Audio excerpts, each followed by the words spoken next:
Coup de pouce. Coup de pouce. Coup de pression. Coup de mou. Coup monté. Coup de foudre. Coup de foudre. Coup de chance. Coup de soleil. Coup du sort. Coup du lapin. Coup de folie. Coup de théâtre. Coup de vieux. En coup de vent. Coup de cœur. Coup de cœur.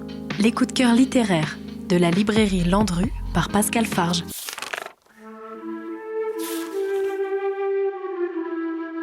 Akira Mitsubayashi est un écrivain d'expression japonaise et française.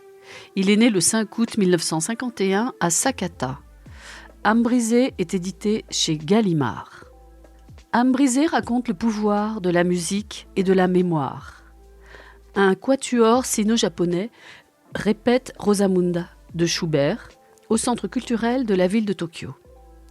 Mais avant cette répétition, interrompu brutalement par l'armée, qui saccage tout sur son passage, le livre s'ouvre d'abord sur Rei, un jeune garçon qui deviendra orphelin.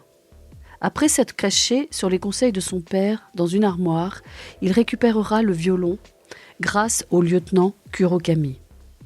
C'est lui qui organise cette descente aux enfers, mais il est néanmoins mélomane. Rei sera adopté par une famille française, amie du père. Et il n'aura de cesse que de restaurer cet instrument brisé. Ce livre, c'est aussi un hommage à la transmission, à l'humanité, à l'art de la réconciliation, à l'amour. Mitsubayashi a écrit ce livre en français, ce qui en fait un livre magnifiquement écrit. Je terminerai sur la dédicace de l'auteur, qui éclaire ce livre extraordinaire. Ce roman est dédié à tous les fantômes du monde.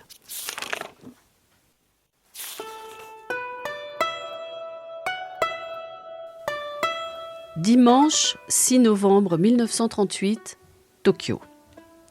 Bruit sec et tranchant des pas de bottes, grandissant, ralentissant. Quelqu'un marche, il s'est arrêté. Il a repris sa marche, il s'est arrêté de nouveau.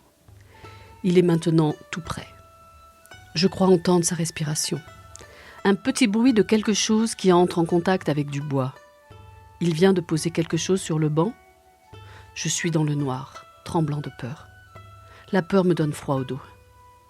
Silence. Tout à coup, le voile d'obscurité se déchire. Un grand carré lumineux fait éruption devant moi. Mais qu'est-ce que je vois ? Mes yeux éblouis voient un immense corps d'homme, debout, droit, vêtu d'un uniforme militaire kaki. Je ne vois pas la tête ni les pieds. Je vois le devant de l'uniforme, avec les boutons bien alignés verticalement.